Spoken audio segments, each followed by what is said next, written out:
My guest at this time is Michael Hammond. He's the legislative counsel at Gun Owners of America.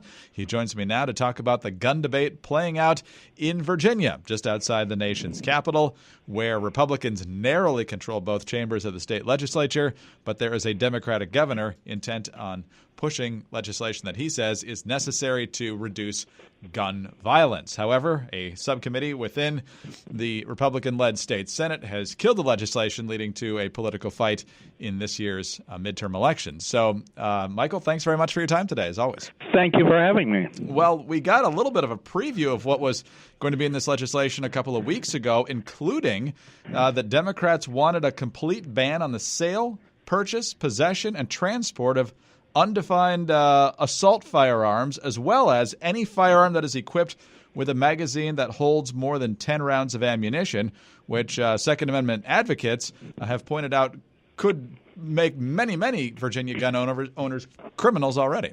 But it's not going to happen. But talk about the agenda. What's Governor Northam trying to get done here? Well, first of all, there's a semi-automatic ban, which you just mentioned. No one knows for sure how many semi-automatic rifles there are in this country, but it could be as many as 50 million. So Governor Northam starts out by saying, incidentally, I'm going to ban 60 million guns. He goes on to, with universal background checks, which set the stage for a national gun registry, in addition, would outlaw private gun transactions, even between you and your neighbor. And he goes on to these insidious gun confiscation orders, which he calls red flag laws. And what they would do is they would allow police or an angry ex to go to a secret court and get an order from a judge who would normally sign a ham sandwich because the accuser's the only one in the room, get an order stripping you of most of your constitutional rights.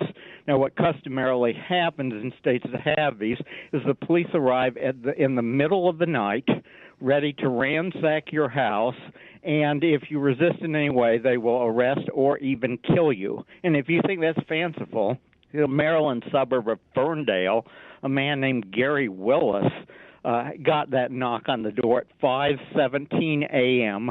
when he came to the door with his gun in his hand, and it turned out to be the police. A scuffle ensued, and they shot him to death. There are a few things for which you can be executed in America, but one is certainly being a gun owner. There's people who are coming at the gun debate from all different angles, and I think the red flag law is one where there might be some common ground. Would you be supportive of one where there's more due process, where there's an actual hearing with the accused in court and that sort of thing, to make sure that domestic violence doesn't turn into deadly violence and that sort of thing? How do you approach that issue? Well, the problem is that inherently these red flag orders or gun confiscation orders are thought crimes, to use the word of Minority Reports. The judge is stripping you of your constitutional rights not based on whether you have committed a crime or are likely to commit a crime or would commit a crime, but whether you're subjectively dangerous. We have found in places like Oregon that angry relatives go after people with these gun confiscation orders, either as a result of inter-family disputes, Thanksgiving table arguments, or alternatively, simply because they don't like the guy's politics. And I guess my answer is that if you're going to strip someone of their constitutional rights, they should have the right of an individual who's criminally charged and who would lose his constitutional rights as a result of a criminal charge. Under those circumstances, the individual should have the right to have an attorney, the right to appear in court, and the right to have their attorney paid for if they can't afford it. Because I can tell you, these things cost $10,000 to $20,000, and it's very, very unlikely that the gun owner is going to be able to summon that amount of money in that amount of time. Do you get the sense that in some of these cases where folks say after the fact that, well, that one was a powder keg ready to happen, that if there was a full due process like you're describing as if someone was criminally accused, that would be an appropriate response, or is that subject to abuse as well? Let's look at some of the cases, and I won't use the names of the killers because that's what they want, the publicity. But let's look at the killer in Parkland. police visited his house 39 times. Any of those times, they could have charged him with a felony and taken away his right to purchase a firearm. They didn't because they viewed him as, quote, a low risk. If the police say you're a low risk, they're not going to be able to get a gun confiscation order. Let's take the Tucson shooter. He walked into a recruiting station saying, I use marijuana all the time. That's the grounds for taking away his guns. If they, at that point, didn't choose to take away his guns, then they're not going to go out and get a gun confiscation order. Thousand Oaks, Newtown, and any of a myriad of California mass shootings all occurred when the state had a gun confiscation order in place, and it didn't do any good. And why? Because after the fact, it's easy to say, yeah, well, I knew that guy was crazy. But if you knew they were crazy, why didn't you do something about it? Because in virtually all these cases, you have the current ability to take away their guns. We're talking with Mike Hammond. He's the legislative counsel at Gun Owners of America. And, Mike, let's get back to the bigger issue here, and that's that Governor Northam pretty much wanted to ban a wide swath of weapons, which, as you mentioned, could be owned by as many as 50 million people, or there's 50 million of them in the country right now.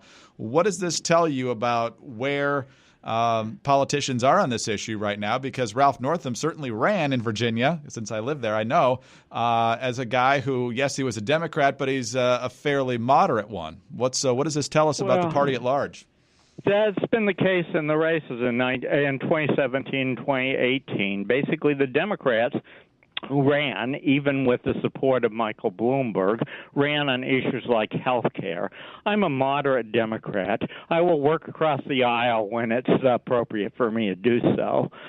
Very few of them actually vocally ran on the issue of gun control, and I wish Ralph Northam had run on the issue of gun control, because I'm pretty sure he wouldn't be the governor now if he had said, oh, incidentally, I'm going to take away all of your guns.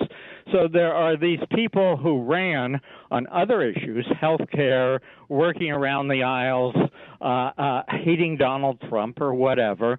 Now all of a sudden they view themselves as having a mandate to seize 50 million guns. My answer to them is no, they don't have a mandate, and as a matter of fact, a committee of the state house just summarily threw virtually all of Northam's proposals in the wastebasket, and my guess is they're probably dead for the next 2 years. Well, we'll see what happens in the elections later this year when every House and Senate seat is on the line. Northam will be governor for 2 more years. But you talked earlier about the knock on the door at 5:17 a.m. If guns that folks already own are suddenly declared illegal, and some Second Amendment folks believe that would lead to confiscation efforts, what would that actually look like? Well, they are planning on confiscating bump stocks, and guess what?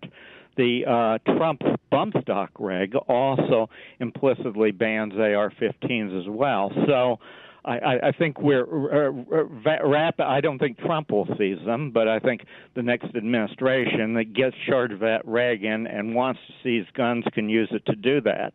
So we're rapidly looking in many states and at the federal level of the possibility that guns are going to be banned, a large number of them, and you're not going to be able to keep them. And as a matter of fact, you're going to be required to take your gun down to the local BATF office.